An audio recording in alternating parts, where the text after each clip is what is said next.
Assalamualaikum warahmatullahi wabarakatuh. Ahlan wa sahlan di podcast Ilalul Hadis. Jika salah dikoreksi biar cepat direvisi. Oke teman-teman, apa kabar? Semoga baik ya. Semoga yang mendengarkan dan yang melihat podcast ini diberi keridhaan, diberi keberkahan ya. Semoga diberikan kelancaran dalam rezekinya, dalam jodohnya. Amin amin ya rabbal alamin. Kembali lagi dengan saya si Ubaidillah sebagai host di sini teman-teman. Oke, kemarin kita sudah membahas tentang penyendirian rawi atau tafarrud rawi ya teman-teman. Jadi sekarang kita itu belajar tentang tarjih atau metode tarjih pada hadis gharib teman-teman. Jadi kita langsung saja ke pembahasannya ya, dimana pembahasan ini dibawakan oleh saudara kita yaitu Muhammad Habibur Rahman, kelompok 9. Tak terasa ya teman-teman, kita sudah memasuki pembahasan yang ke-9. Oke, supaya tidak lama-lama, pasti lagi pada nungguin ya. Jadi metode tarjih itu teman, atau solusi tarjih, solusinya seperti itu teman-teman. Oke, langsung saja. Metode tarjih itu adalah pendekatan kritis yang sangat penting dalam menilai hadis gharib yang hanya memiliki satu jalur periwayatan atau terbatas pada perawi tertentu ya, perawinya tidak banyak, kemudian jalur periwayatannya pun cuma satu, seperti itu teman-teman. Hadis gharib karena keterbatasan jalurnya lebih rentan tentang kemungkinan kesalahan atau kelemahan dalam periwayatannya. Penerapan tarjih itu diperlukan teman-teman untuk masalah yang seperti ini, karena memastikan bahwa hadis yang terima sebagai sumber ajaran Islam itu benar-benar memiliki keandalan dan keabsahan. Seperti itu teman-teman. Lalu apa saja prinsip-prinsip dari metode tarjih itu?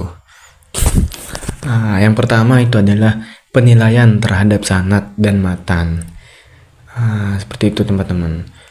Juga yang kedua, berperan krusial dalam memastikan hadis gharib dapat diterima ataupun tidak.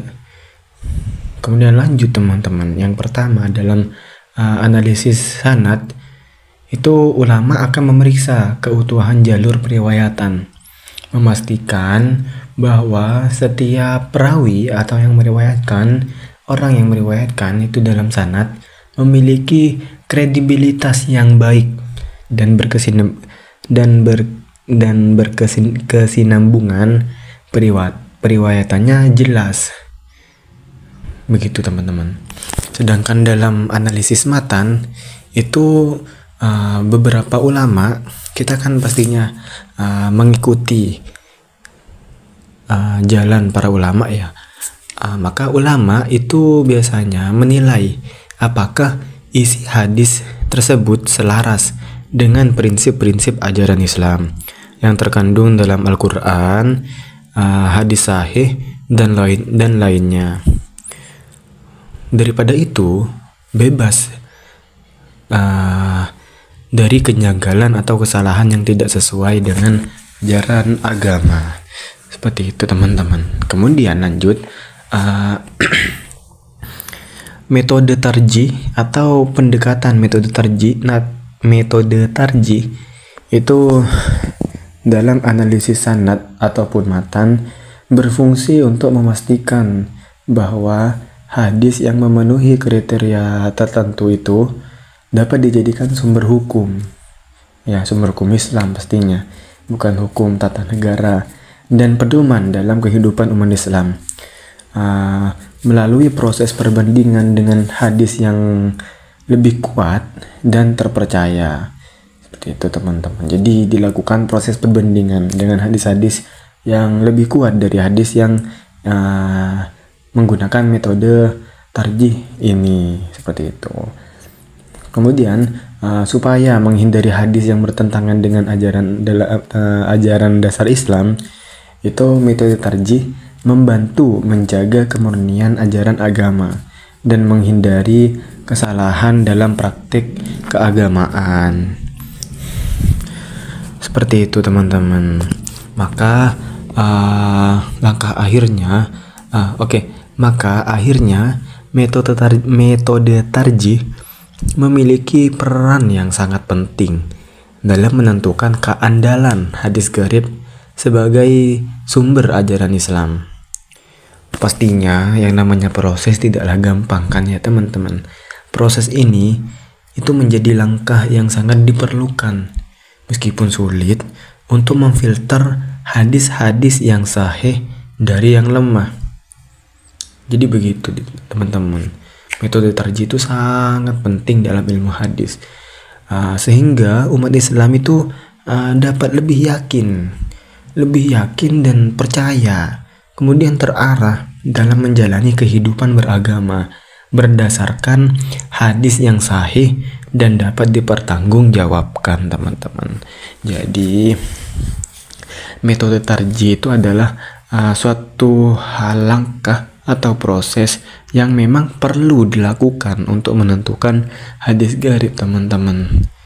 Ya, seperti itu. Baik teman-teman, jika kurang paham ya bisa ditulis di kolom komentar ataupun ada penjelasan dari saya itu kurang berkenan teman-teman. Makanya dalam jargon podcast itu jika salah dikoreksi biar cepat direvisi. Begitu teman-teman, karena pastinya kan kita manusia, pasti ada rasa salahnya atau bahkan memang salah. Seperti itu teman-teman. Oke, mungkin itu saja teman-teman untuk pertemuan kali ini ya. Kita lanjut ke pertemuan atau pembahasan selanjutnya yang nomor 10. Oke, ihdinas siratal mustaqim, wallahu muwaffiq ila aqwamit thoriq. Assalamualaikum warahmatullahi wabarakatuh. Podcast jika salah dikoreksi biar cepat direvisi.